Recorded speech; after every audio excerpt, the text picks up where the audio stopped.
iniciando aqui a leitura, mais um texto, né, de Freud. Hoje é Recomendações ao Médico para o Tratamento Psicanalítico, um texto de 1912. Nós estamos lendo Fundamentos, né, da Clínica Psicanalítica de Freud, da editora Autêntica. E a gente faz uma leitura, né, comentada, onde a palavra circula. Cláudia, você vai começar a leitura? Boa noite a todos, boa noite a todas. E que bom nos encontrarmos mais na segunda-feira de leituras freudianas. A gente leu semana passada, nós estamos lendo Fundamentos da Clínica Psicanalítica, vendo as obras incompletas de Freud, da tradução da Autêntica, tá? Hoje nós vamos ler as recomendações ao médico para um tratamento psicanalítico. É um texto de Freud de 1912. E aí, é um texto curto, depois a gente comenta sobre esse texto e o que é que a gente consegue tirar, né? O que a gente consegue esmiuçar das recomendações de Freud a esse tratamento psicanalítico. Vou começar a leitura, tá? As regras técnicas. Só lembrando, para quem tem um livro físico, esse texto está na página 93. Quem tem o PDF, eu não tenho agora como lhe dizer qual é a página, mas no físico eu sei que é a 93. Vou iniciar novamente. As regras técnicas que aqui coloco como proposta resultaram da minha própria experiência ao longo de muitos anos, após ter retornado de outros caminhos que geraram prejuízos também próprios. Facilmente se percebe que elas, ou pelo menos muitas delas, juntam-se em uma única prescrição. Espero que levá-la em conta poupe aos médicos que lidam com a análise muito esforço desnecessário, protegendo-os de várias inadvertências. Mas devo dizer expressamente que essa técnica resultou como a única adequada para mim, como indivíduo. Não ouso questionar de outra personalidade médica, de constituição totalmente diferente, possa se ver impelida a privilegiar outra postura em relação ao doente e a tarefa a ser resolvida. A tarefa que segue, diante da qual se vê o analista, que, como tal, trata mais de um paciente por dia, também lhe parecerá mais difícil, pois ela consiste em, ao longo do tratamento, manter na memória os incontáveis nomes, datas, detalhes das lembranças, ocorrências e próximos da doença que um paciente apresenta durante meses e anos, não os confundindo com material semelhante, oriundo de pacientes analisados ao mesmo tempo ou em momento anterior. Se nos virmos obrigados a atender diariamente 6 até 8 pacientes ou mais, o trabalho da memória, que consegue armazenar tudo isso, produzirá em que vê de fora incredulidade, admiração ou até mesmo compaixão. Em todo caso, devem estar curiosos em relação à técnica que permite o domínio de tamanho volume e imaginar que ela se utilize de meios de apoio especiais. No entanto, a técnica é muito simples. Ela recusa todos os meios de apoio, como ouviremos a seguir, mesmo a anotação, consistindo apenas no fato de não querer memorizar algo específico e dispensando a mesma atenção eco e flutuante, como eu já havia chamado ao que ouvimos. Dessa forma, economizamos o esforço da atenção, que do resto não conseguiríamos, mesmo durante muitas horas ao dia, além de evitarmos um perigo que é inseparável da postura atenta e intencional. Pois assim que afiamos a atenção intencionalmente até um determinado ponto, começamos a selecionar em meio ao material apresentado. Fixamos uma parte de maneira bastante acurada, eliminando outra em seu lugar. E nessa seleção, fiamos as nossas expectativas ou as nossas inclinações. Mas é justamente isso que não podemos fazer. Se na seleção seguimos as nossas expectativas, corremos o risco de nunca encontrarmos algo diferente daquilo que já sabemos. Se seguimos as nossas inclinações, certamente falsificaremos a possível percepção. Não nos esqueçamos de que, em geral, ouvimos coisas cuja importância só se revelará a posteriori. Como se vê a prescrição de lembrar tudo em igual medida, é a contrapartida necessária de exigirmos do analisando que conte tudo o que lhe ocorre, sem crítica ou seleção. Só um instante.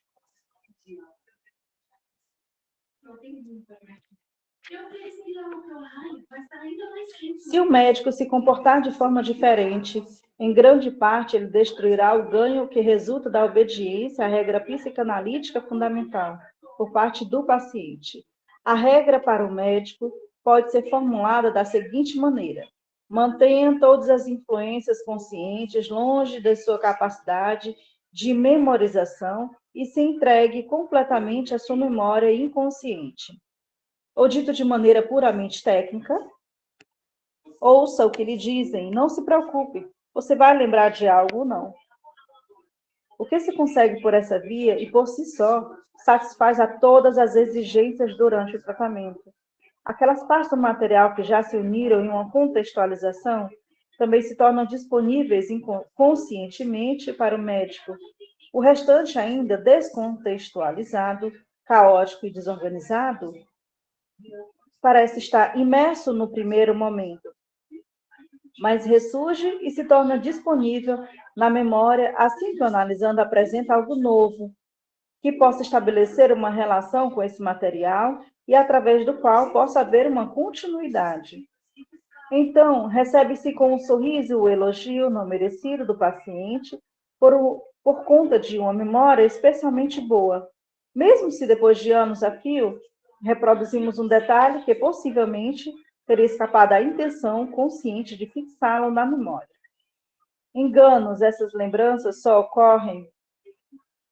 Nessas lembranças só ocorrem em alguns momentos e em pontos em que nos sentimos incomodados em relação a nós mesmos. Ou seja, quando se fica muito aquém do ideal do analista.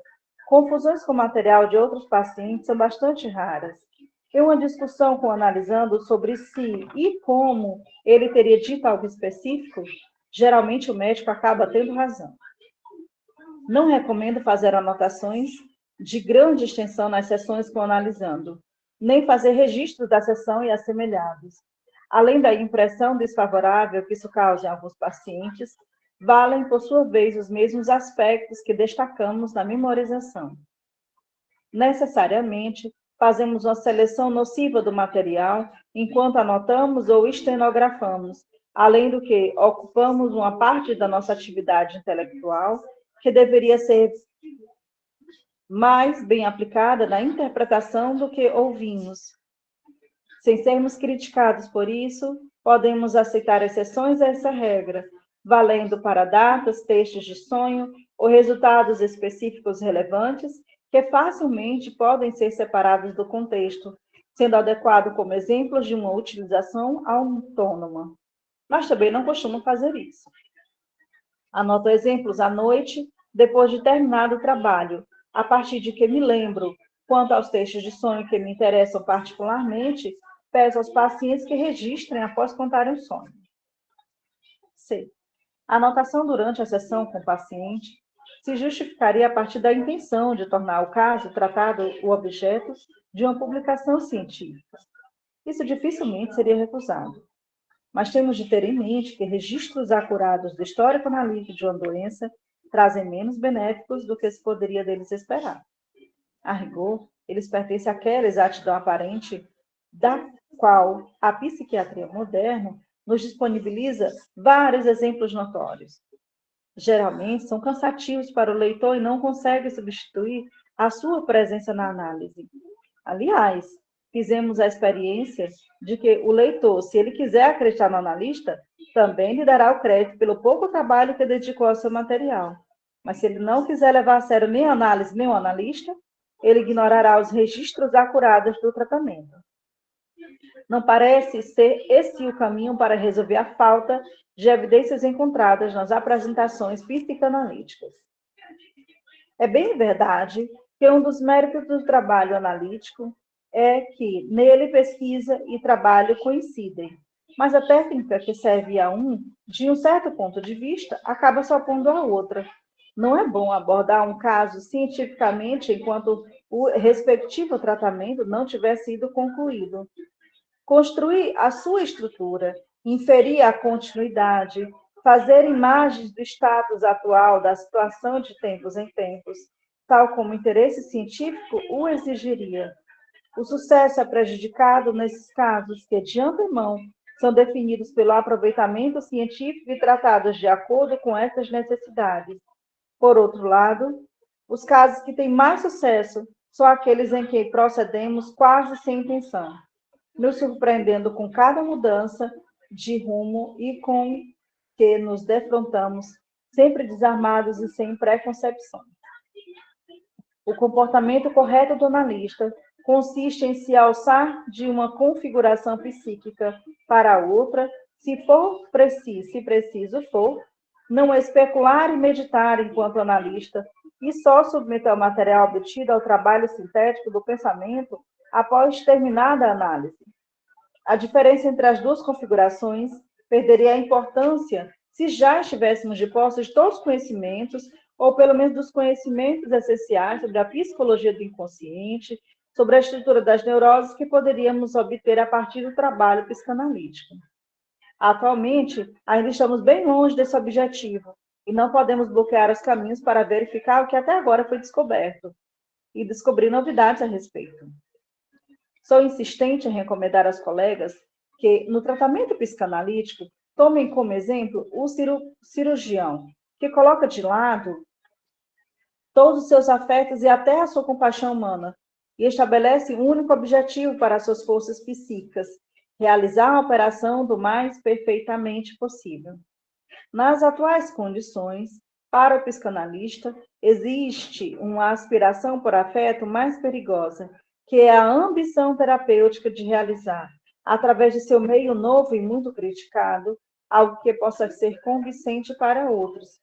Dessa forma, ele não só coloca a si próprio em uma situação desfavorável para o seu trabalho, mas também expõe indefeso as certas resistências do paciente, de cujo embate de forças, afinal, depende essencialmente o restabelecimento.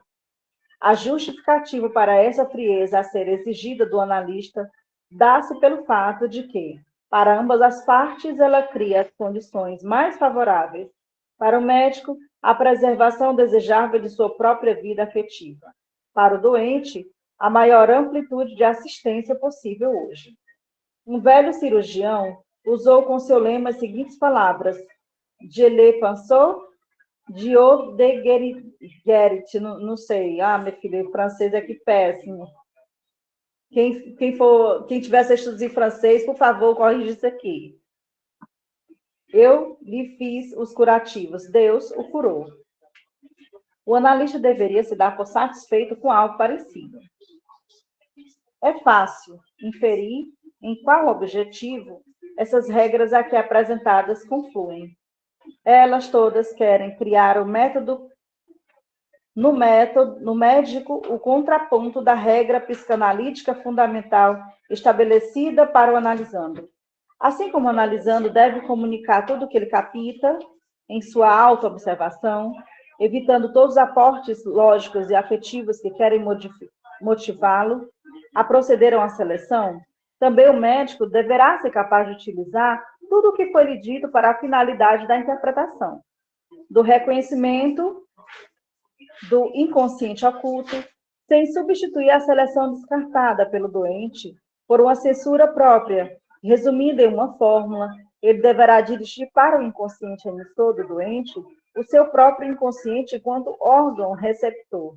Deverá sintonizar-se com o analisando, assim como o receptor do telefone se sintoniza com o transmissor. Assim como o transmissor se transforma novamente em ondas sonoras, as oscilações elétricas da linha, originadas por ondas sonoras, Da mesma forma, o inconsciente do médico é capaz de reconstituir, a partir das ramificações do inconsciente, que eles são informadas, esse inconsciente que determinou as ocorrências trazidas pelo paciente. Assim, o médico deve ser capaz de servir, assim, de seu inconsciente como instrumento durante a análise. Então, ele próprio terá de preencher amplamente uma condição psicológica. Ele não poderá tolerar quaisquer resistências dentro de si próprio. Resistências estas que afastam de seu consciente aquilo que foi reconhecido pelo seu inconsciente. Do contrário, ele introduziria um novo tipo de seleção e de deformação na análise, o que seria muito mais nocivo do que aquilo que foi produzido pela atenção de sua atenção consciente. Para tanto, não basta ser uma pessoa razoavelmente normal. Pode-se antes exigir que ele tenha se submetido a uma purificação psicanalítica e que tenha tomado conhecimento daqueles complexos próprios, adequados para atrapalhá-lo na absorção daquilo que lhe é apresentado pelo analisando. A bem da verdade, não se pode duvidar do efeito desqualificante de tais efeitos próprios. Cada recalque não resolvido no médico corresponde, de acordo com uma expressão precisa de Wilhelm Steffel, a um ponto cego em sua percepção analítica. Há anos, quando perguntado sobre como nos transformamos em analistas, respondi: através de análise dos próprios sonhos. Certamente, essa preparação é suficiente para muitas pessoas, mas não para todas que querem aprender a análise. Também não são todas que conseguem interpretar os próprios sonhos sem a ajuda de terceiros. Considero parte de muitos méritos da Escola Analítica de Zurique o fato de ter enfatizado essa condição, concretizando-a na exigência de que todo aquele que quiser executar uma análise dos outros, deverá primeiro submeter-se a uma análise junto a um especialista. Quem levará a tarefa a sério deveria optar por esse caminho, que promete várias vantagens. O sacrifício de ter se aberto diante de uma outra pessoa, sem a pressão de uma doença existente, é largamente recompensado. Não apenas realizaremos em tempo muito mais curto e com menos esforço afetivo a intenção de conhecermos o oculto de nós mesmos, mas também adquiriremos impressões e convicções no próprio corpo, que em vão buscamos alcançar a partir do estudo de livros e ouvindo conferências. Por fim, também não será pouco o ganho que teremos a partir da relação psíquica que costuma estabelecer entre o analisando e seu guia. Tal análise de alguém quase saudável, compreensivelmente, permanecerá inacabada. Aquele que souber reconhecer o alto valor do autoconhecimento e do aumento do autocontrole adquirido através dela depois, continuará o desbravamento analítico de sua própria pessoa, como uma autoanálise, contentando-se com o fato de que tanto dentro de si quanto fora, terá de esperar encontrar sempre algo de novo. Mas aquele que, enquanto analista, estiver desprezado o cuidado da autoanálise, não apenas será punido através da incapacidade de aprender, em certa medida, com seus pacientes, mas também correrá o risco mais sério, que poderá se tornar um risco para outros.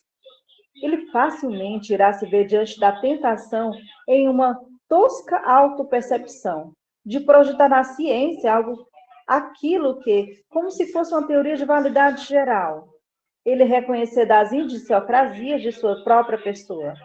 Ele trará o descrédito para o método analítico e induzirá os inexperientes ao erro.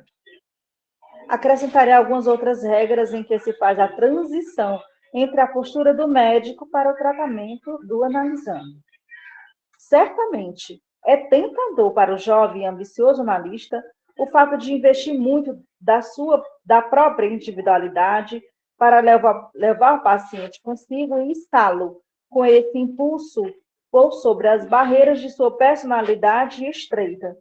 Devemos crer ser totalmente aceitável e até útil para superar as resistências existentes no doente, quando o médico lhe oferece uma visão de seus próprios desfechos, defeitos psíquicos e conflitos, possibilitando a ele uma igualdade de posições quando lhe dá informações sigilosas de sua vida.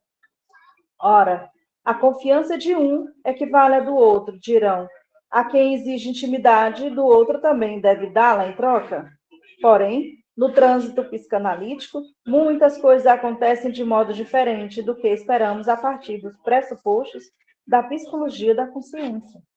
A experiência não nos evidencia a excelência dessa técnica afetiva. Também não é difícil concordarmos que, com ela, abandonamos o chão psicanalítico e nos aproximamos dos tratamentos por sugestão. Assim, consegue-se que o paciente, mais cordato, informe com maior facilidade aquilo que ele reconhece e o que ele teria mantido oculto ainda durante algum tempo por obra de resistências convencionais.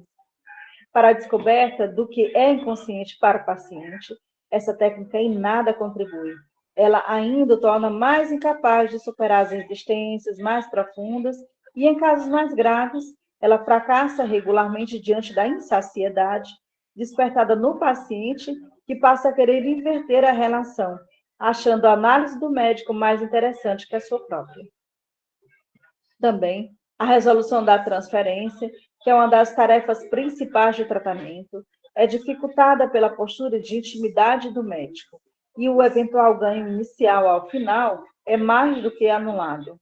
Por isso, não hesito aqui em avaliar esse tipo de técnica como sendo falha. O médico precisa ser opaco para o analisando, e assim como uma superfície espelhada, não deve mostrar nada além daquilo que lhe é mostrado. No entanto, não há praticamente nada a criticar quando o psicoterapeuta mistura uma parte de análise com uma porção de influência por sugestão, para alcançar resultados visíveis em um espaço mais curto, tal como se torna necessária em instituições. Mas podemos exigir que ele próprio não tenha dúvida sobre o que está fazendo e que saiba que seu método não é aquele da autêntica psicanálise. Outra tentação resulta da atividade educativa que recai sobre o médico no tratamento psicanalítico sem um intuito específico. No processo de dissolução dos entraves ao desenvolvimento, é natural que o médico aponte novos objetivos para as aspirações agora liberadas. Então, depois de tanto esforço para liberar a pessoa da neurose, é uma ambição perfeitamente compreensível que ele queira transformá-la em algo especialmente destacado, prescrevendo objetivos bastante altos para os desejos dessa pessoa. Mas aqui também o médico deveria controlar-se, tomando como diretriz menos os próprios desejos do que a aptidão do analisando. Nem todos os neuróticos têm muito talento para a sublimação. Podemos supor para muitos deles que não teriam adoecido se fossem adotados da parte de sublimar suas pulsões. Se os forçarmos demais da arte de demais na direção da sublimação, cortando-lhes as mais próximas e confortáveis satisfações pulsionais, tornaríamos a vida deles ainda mais difícil do que já lhes parece ser.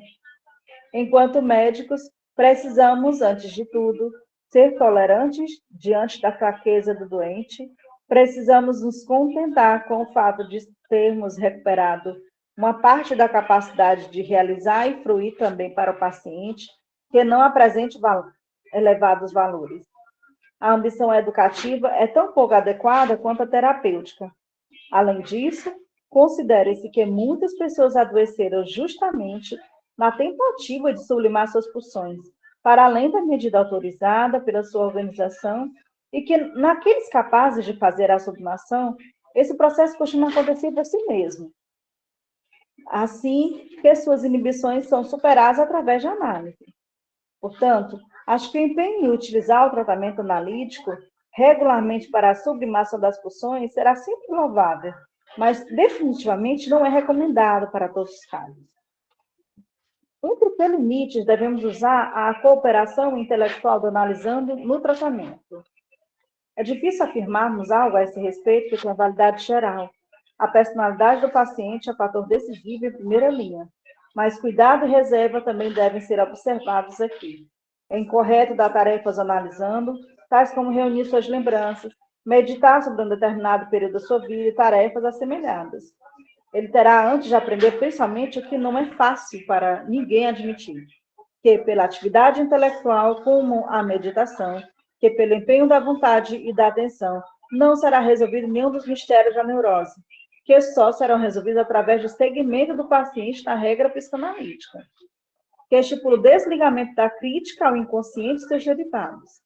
Essa regra deve ser seguida de forma essencialmente rígida com aqueles pacientes que exercitam a arte de resvalar para a intelectualização durante o tratamento. E assim, refletindo muito, frequentemente, com muita erudição sobre esse estado, resguardam-se dessa forma de fazer algo para controlar aquele estado. Por isso, com meus pacientes, não gosto de recorrer à leitura de escritos psicanalíticos. Eu exijo que eles aprendam a sua própria pessoa, com sua própria pessoa, e lhes asseguro que, desse modo, experienciarão mais e coisas mais valiosas do que toda a literatura psicanalítica poderia lhes transmitir. Mas entendo que, sob as condições de uma internação em uma instituição, pode ser vantajoso usar a leitura para preparar os analisandos e para estabelecer um clima de influência.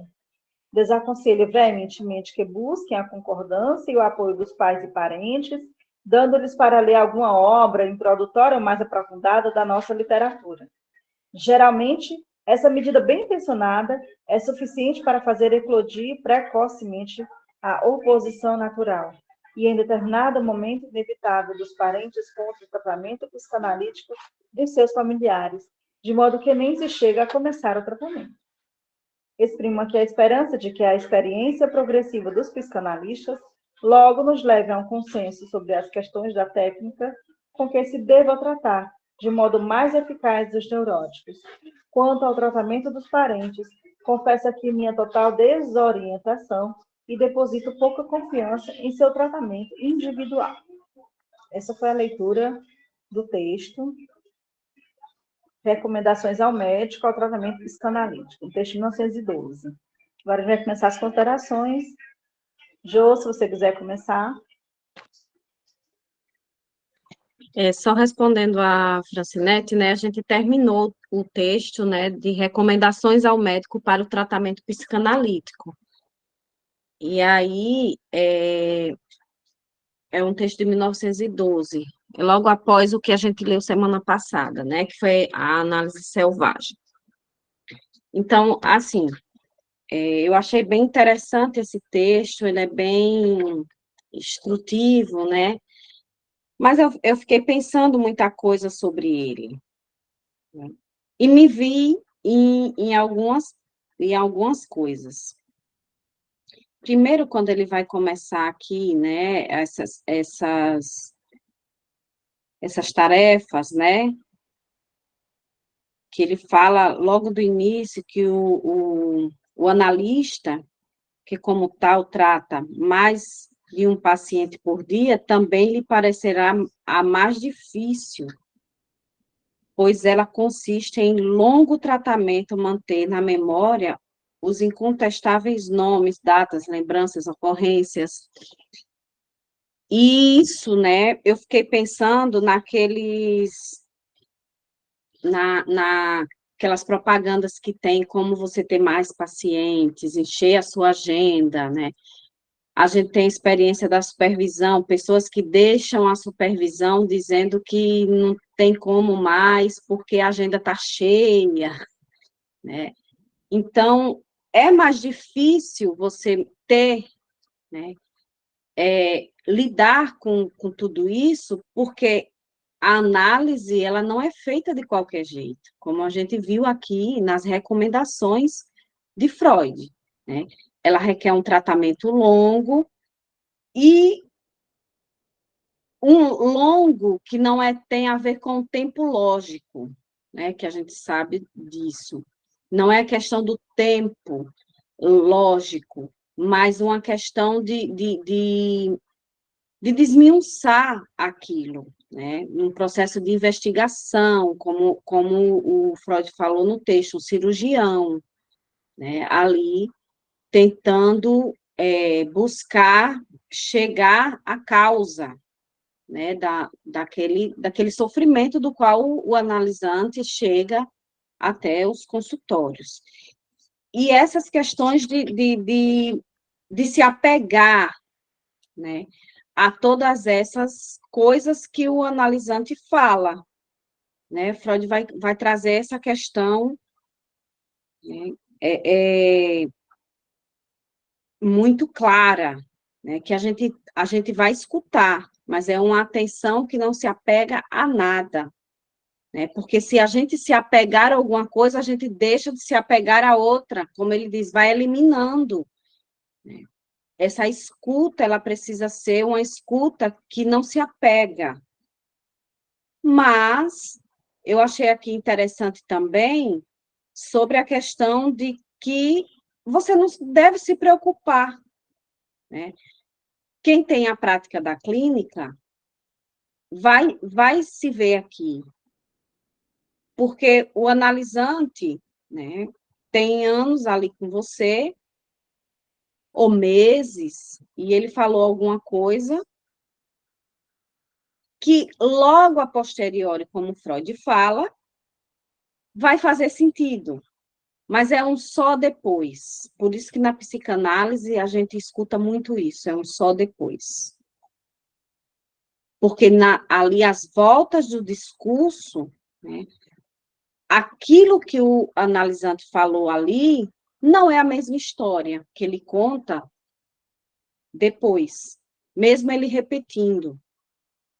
Então, eu acho que isso foi bem interessante, né, nessa questão de que se você se manter naquela exigência de captar conscientemente tudo que o analisante está falando ali, você não vai dar conta, porque você vai colocar aquilo que isso você está se colocando na análise, não está a análise não está sendo direcionada ao analisante, mas a você, porque está os seus próprios interesses ali, quando você está se conscientizando disso, de tudo que ele está falando, né? A questão de memorizar tudo que ele lhe fala, de lembrar tudo que ele fala. Mas a gente não precisa se preocupar, né? Eu falo como na minha prática clínica, às vezes acontece de o analisante trazer uma coisa alguns meses atrás, ou até no início da análise, e logo depois, quando ela traz aquilo, o próprio inconsciente, né, como Freud disse, a gente deve aplicar o inconsciente como esse dispositivo que está escutando, não é a consciência. Por isso que ao longo do texto, ele vai trazendo essas recomendações para dizer que a análise não, que a escuta, ela não é, ela não se apega a nada, né, mas é aquilo que em algum momento aparece ali, né, numa rememoração tua, e vai fazer sentido para o analisante, e às vezes eles dizem assim, nossa, não pensei dessa forma. Ou então você lembrou disso, né, daquilo que ele nem lembrava. Mas isso não é uma via de regra, isso acontecer, né? Então, eu acho que de início, eu achei isso bem interessante, essa coisa é, é, de se esforçar tanto, né? Que às vezes surge muito esses questionamentos na prática clínica, na supervisão, né? O que é que eu vou, mais na frente, Freud vai falar sobre isso, né? Sobre anotar as coisas. Então, o que é que eu vou falar se eu não escutar, se eu não escrever? Aí Freud vai dizer no texto, se você, se você começar a fazer anotações, você vai perder alguma coisa, né? Vai roubar um teu intelectual em algum momento. Eu posso falar de uma experiência clínica aqui, que eu trabalho numa clínica onde a gente precisa fazer um relatório para constar lá. Agora, como se faz isso, né? Escutando e anotando. Então, é muito difícil isso, para você administrar isso, né? E até é desconfortável, como Freud fala no texto, que talvez seja até, você não sabe o que é que o analisante está pensando ali quando você está escrevendo, né? Ele pode se sentir incomodado. Como uma certa vez, eu fui abrir o atendimento, então eu coloco assim, sessão iniciada, e aí, ou realização da sessão. E aí, nisso, quando o analisante chegou, eu estava fechando o atendimento de outro, e aí ele me pegou escrevendo. E quando ele sentou, ele achou que eu estava escrevendo sobre ele. E aí ele me perguntou: tudo que eu falo aqui, você escreve aí? Né? Quer dizer, a minha vida está sendo exposta aí. E aí eu tive que explicar para ele que não e como ali funcionava. Né? Eu estava ali fechando o atendimento. Então, você precisa ali tirar o analisante daquele desconforto, né? Mas também precisa perguntar a ele o que é que incomoda, né? Nisso. Então, então eu acho que é isso de início, né? Não quero comentar assim o texto todo, porque cada um pode falar aqui, para não me estender na minha fala, mas foi isso que eu pensei de início, né? Nessa escuta quando ele fala, né? Para a gente tomar cuidado com isso, de não se preocupar, né?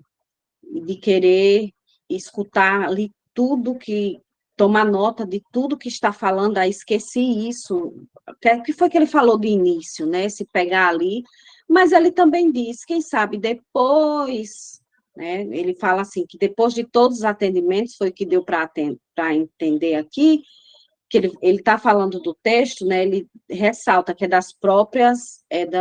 própria experiência dele, né, que ele está escrevendo. Então, depois de todos os atendimentos, você anotar lá alguma coisa ali que seja interessante, né, como datas, sonhos, e até colocar o analisante ali para trabalhar, né, escreve esses sonhos. Mas Freud está falando uma coisa que talvez não caiba para todos, porque nem todo mundo gosta de escrever, né? E aí, eu já ouvi, né, de analisantes falando que não gostava de escrever o que sonha, porque incomodava ele demais, né? Ter que ler aquilo que ele escreveu. Então, foi trabalhado isso, e talvez em outra oportunidade a gente conversa. Mas é isso que eu quero trazer, assim, de início do texto, né? E abro aí quem quiser falar.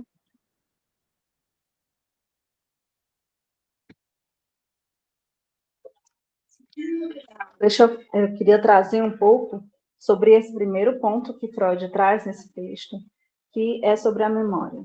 Quando Freud, esse texto ele vem como técnica mesmo, técnica de tratamento psicanalítico. Nessa técnica ele traz isso, né? E você já falou sobre essa questão da memória, que sim é uma preocupação daquele analista que atende 8, 10 pessoas por dia. Será que eu vou, em algum dia, em algum momento, confundir todos eles? Será que a minha escuta vai ficar prejudicada por ouvir eles? Certo? Existe esse medo com isso.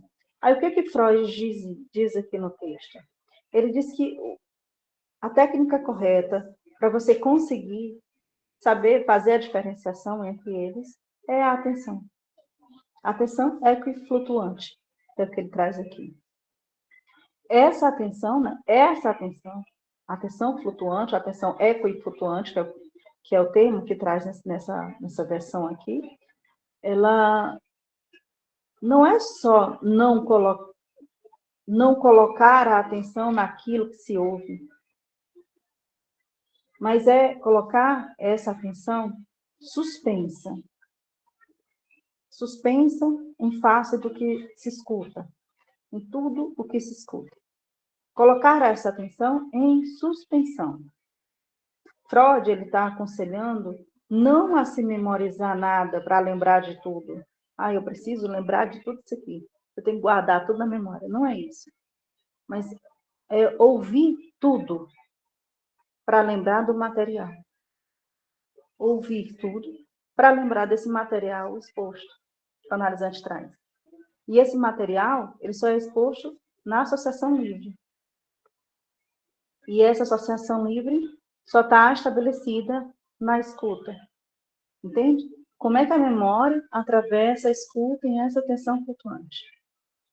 É escutar, ouvir aquele analisante para lembrar desse material exposto.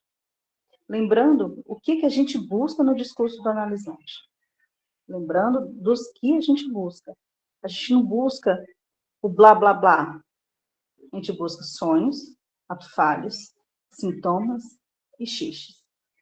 É o que a gente busca. A qualquer desses momentos, dessas funções e movimentos do inconsciente, resgata-se. Mas o resto, não se preocupe em lembrar de tudo.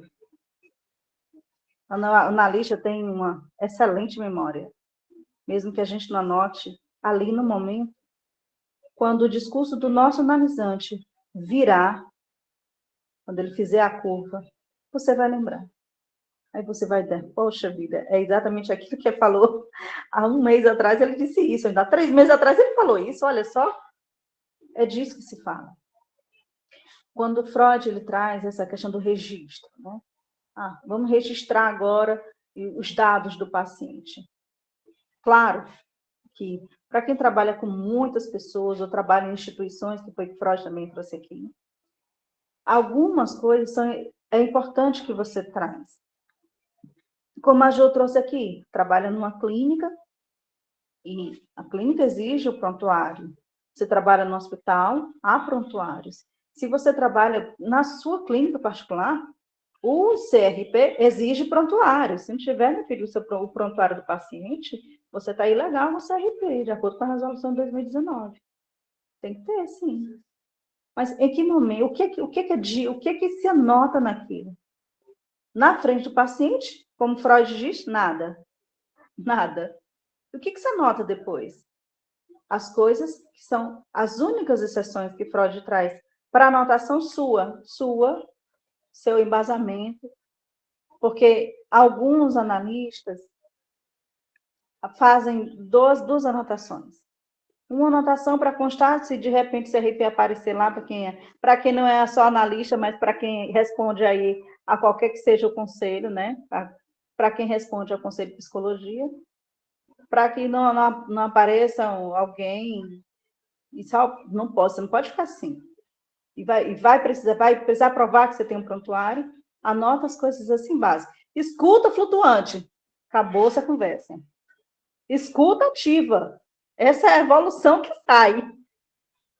O Freud fala, né, sobre quando assim como a gente pede para o analisante falar tudo, a gente também dá conta desse tudo, mas é diferente, não se apega, né? Assim como ele vai falando nessa associação livre, lá, a gente também está ali, ó, nossa escuta está assim, lá com ele. A escuta também vai assim, nesse mesmo nível. Aí, o que a gente anota para a gente? Aí, a gente anota tudo que for digno de nota. Data, o sonho. O que foi importante? Eventos importantes que aconteceram hoje? Poxa vida, isso aqui, datas eu não vou conseguir lembrar, que no dia 13 de maio de 2028 aconteceu isso e isso. Não vou lembrar disso. Então, são coisas importantes, eventos importantes. São registrados na hora do paciente? Não, à noite, quando você chega em casa, no seu caderninho de evoluções, que ali você vai articular como um analista suas teorias ali dentro. Como é que eu vou conseguir casar esse analisante nessa teoria? O que eu estou descobrindo? Como é que eu desenvolvo isso aqui? Isso aqui eu acho que são essas anotações, são dignas de nota que Freud traz nesse texto. A questão de tomar notas, né, para trabalho científico, né? Aí Freud traz que isso não é recomendado. Não é recomendado. Questão de pesquisar e tratar ao mesmo tempo.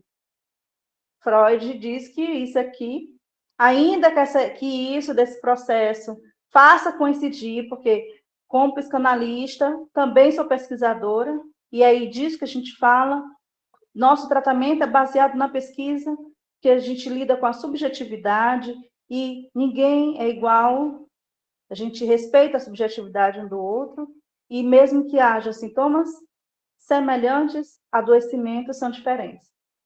Os sintomas é do que o sujeito toma para si, é o sintoma.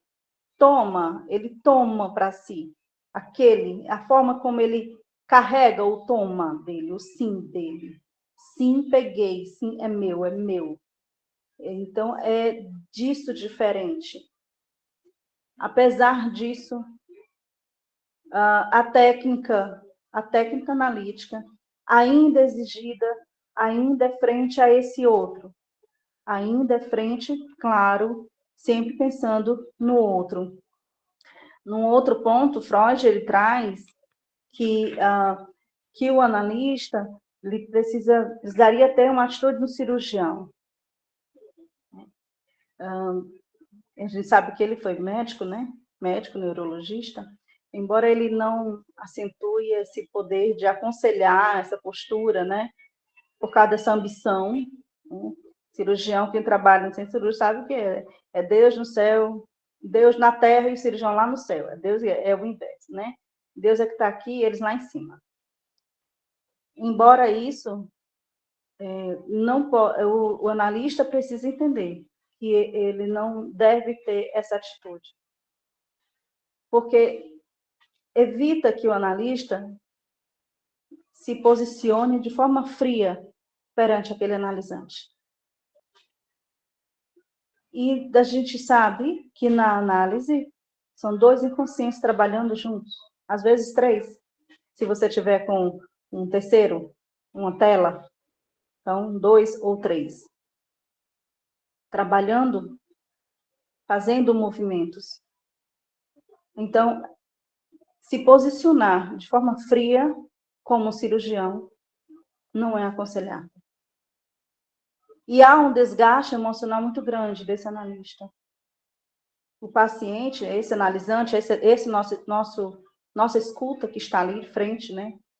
Ali, ele é que seria o mais prejudicado nisso tudo. Ele sim, seria o mais prejudicado nisso tudo. E lembrando, né? E Freud deixa lembrando sempre para a gente que a regra fundamental de ouro da psicanálise, associação livre. Sempre, associação livre. Mas eu trabalho com crianças, é associação livre. Como criança fala, você traz instrumentos, traga instrumentos para ele. Instrumentos, traga objetos para ele trabalhar.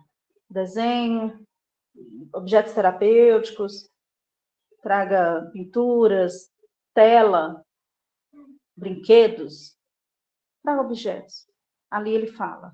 É ali onde a criança forma a sua fantasia, né? E Freud, ele traz isso, né, que o médico, né, quando Freud diz nesse texto aqui, que o médico deve ser sempre opaco. Eu já vi muitas pessoas dizendo assim, Lacan disse que o analista é como espelho opaco. Não foi Lacan, não, foi Freud. A gente, o analista, ele reflete um espelho opaco. E nesse texto a gente viu que Freud traz isso com uma forma muito, muito clara. Por que é opaco?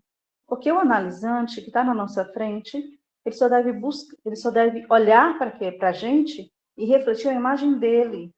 Ele não pode refletir algo que é meu.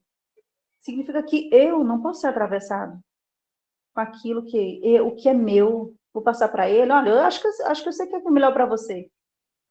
Eu Sabe acho aquele... que eu tenho um exemplo dessa coisa aí do opaco, né?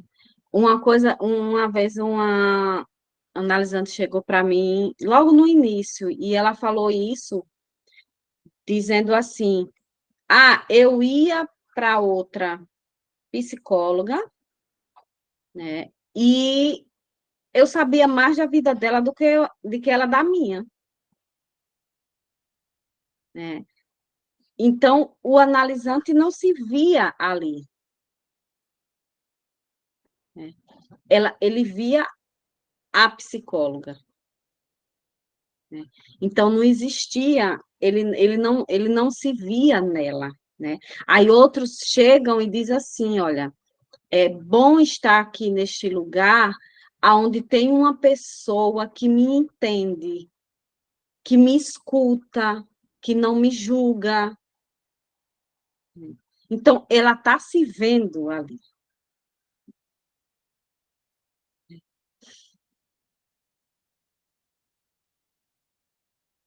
É interessante que você traz sobre isso.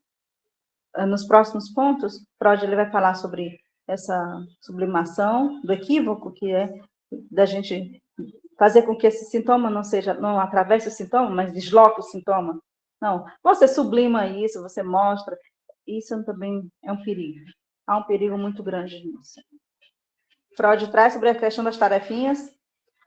Poxa vida, sem tarefinha. Sem tarefinha, sem tarefinha. Vou lhe passar. Olha, você vai fazer um mandala, você vai ver. Faça arte de corte, faça exercícios e faça isso sem tarefinha. Sem tarefa. Sem indicação de livro, Olha, pelo amor de Deus. Não indica livro, não indica livro, não indica série, não indica filme. Ah, eu indico o que foi bom para mim. Leia aquele livro. Ah, aquele livro de autoajuda é tão bom. Não indica, não faça isso. Isso não é análise. Isso não é análise. A como, não ser que tra... como o Freud traz nessa questão que como o psiquiatra faz, né, que escreve ali, eu vejo muito nessa clínica onde eu estou, que tem essas recomendações, nessas tarefinhas, aí manda assim, ó, fazer exercícios físicos, higiene do sono, aí bota embaixo ao psicólogo.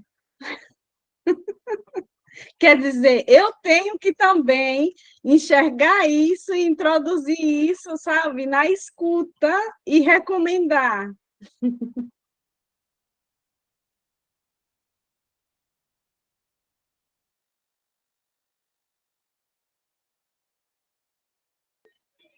tem uma coisa que a gente já está terminando, né? Já vai fazer já 1 hora de encontro, que é muito importante. Freud traz sobre essa análise didática. Um analista deve ser analisante. Deve ser analisante. Nessa primeira parte aqui, né, que a gente leu, Freud ele fala sobre essa memória do analista. E aí ele vai mencionar as falhas que acontecem, né, nesse processo. E claro, acontecem, mas essas falhas só ocorrem por perturbação do analista. Só acontece por perturbação minha, não é dele, é minha. Aí na segunda parte que ele vai trazer, aí ele traz o Steckel, né? Que foi o Steckel, ele nomeou isso o tal do ponto cego, onde devem ser objetos da análise pessoal do analista, um ponto cego. Objetos da análise do analista, onde nesses pontos cegos, o analista fica ciente dos seus próprios complexos, fica ciente do que os seus complexos, do que os meus complexos interferem na compreensão do que o meu analisante fala. Eu só vou ter consciência dos meus complexos se eu tiver em análise. É por isso que a gente é analisante sempre. Não existe analista sem a análise. Não existe. Por mais normal que seja, né, que Freud falou, é inacabada a análise. Não existe normal. Esse normal também é uma coisa que tirem do nome. Não existe nada de normal. De perto, ninguém é normal. De perto. Um analista só se dá na análise. Por isso que ele faz esse elogio aqui a Zurich. Porque lá eles incentivavam que os analistas, precisavam primeiro ser analisados. Aí a gente fala da análise didática. Que precisa fazer isso. Precisa estar em análise. Precisa. Não existe isso sem análise. Isso não se E faz. lá é que se dá o analista, né? É lá que se forma. Né? É lá que se forma. As consequências disso aqui tudo, desse texto de 1912, é ainda muito bem evoluído, que a gente ainda utiliza muito, enfatizam ainda mais essas regras aqui que estão aqui dentro, que devem ser cumpridas. E Freud não foi o primeiro a cumprir isso aqui. Freud não considerava, dentro dessa técnica, as manifestações, as reações do seu relacionamento com os pacientes. Ele aprendeu com outros, aprendeu com Charcot, que ele devia, mesmo meio torto, aquela coisa, torto para ele, porque ele não era aquilo que ele pretendia. Mas tudo isso foi evolução de estudos de Freud. Freud teorizou isso aqui e a gente precisa seguir. Isso faz parte do manual de técnicas. Faz parte. Então, não há do que fugir disso aqui. Não há como fugir. Aí eu queria só trazer essa última frase desse nosso texto. Olha só. A última frase diz o seguinte: quanto ao tratamento dos parentes, confesso aqui a minha total desorientação e deposito pouca confiança em seu tratamento individual. Eu, Cláudia, posso analisar meus parentes? Para Freud, desconfio. Para mim também. Mas para alguns pode fazer sentido. Para mim, não. Para mim, eu desconfio também. Mas o tratamento pode ser viável. Não para mim. Mas para um outro, se for possível, se for necessário, sim. Que busquem. Né? Que a gente sabe, a gente é como analisante, a gente sabe que funciona, não sabe? Não sabe que funciona. Então, vamos aconselhar, sugira aos seus parentes, sugira aos seus amigos, sugira àqueles que você gosta. Façam análise, façam análise, façam análise. Se livrem das tarefinhas, façam análise. Sugiram aos seus parentes, aos seus amigos, sugiram. Porque é a metodologia. Pode ser que faça sentido para elas também, assim como fez para cada um de nós. Eu acho que por hoje a gente fica, né, nesse texto. Próxima semana a gente se encontra aqui no mesmo horário. E o próximo texto vai ser sobre a dinâmica de transferência. É um texto de 1912 também. A dinâmica de transferência. O Freud já começou a falar aqui um pouquinho. Eu não trouxe a transferência porque ele vai trazer logo em seguida. Tá bom? Então a gente fica por aqui. Vamos encerrar, né? Mas nessa palavra da sugestão, eu gostaria de trazer só uma coisa bem pequena, né? Que a sugestão, às vezes, a gente se pega nela quando o paciente demanda demais, né? E diz, me ajude, né? Me ajude, e o que é que eu faço?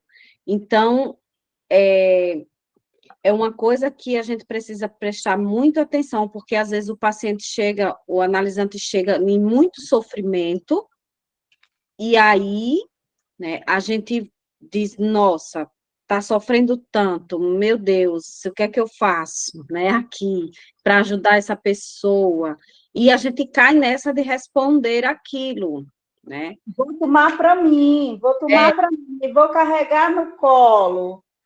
E aí o Freud vai dizer assim que isso é uma coisa que se afasta demais, é o abandono da prática psicanalítica, isso quando você responde, quando você dá a sugestão, né? É qualquer Então, coisa de psicanálise. é, então é assim, né? Eu costumo, foi a análise que eu acabei de terminar a sessão e abrir aqui o link para a gente começar o estudo. A analisante estava me pedindo, né, muito. O que é que eu faço? Ela está passando por um processo de separação muito difícil, e aí, naquele sofrimento todo, né, e aí eu respondo para ela, quando você pensar sobre isso, né, se pergunta, por quê, né, isso está me atravessando, e como eu resolvo isso, né? Então, pareceu que eu respondi, mas eu não respondi o que ela queria, porque ela disse, diga o que é que eu faço. Então, eu joguei para ela, né? Mas parece que eu respondi para ela, né? Pergunta por que isso está te atravessando, como isso te atravessa e como você pode responder, como é que você vai fazer com isso, né? Que está te trazendo sofrimento. Então, esse é o perigo da sugestão que Freud traz. Eu quero agradecer a participação das meninas, que sempre estão aqui conosco, né? E próxima semana a gente estará com o texto aí da transferência, que Freud dá uma pinceladazinha assim na transferência, né? Tem que ter a confiança, e essa confiança tem que ser mútua, né? E é isso, gente. Muito obrigada. Boa noite, e mais tarde ou amanhã, até que eu esteja com o link da gravação, eu coloco lá no grupo, tá?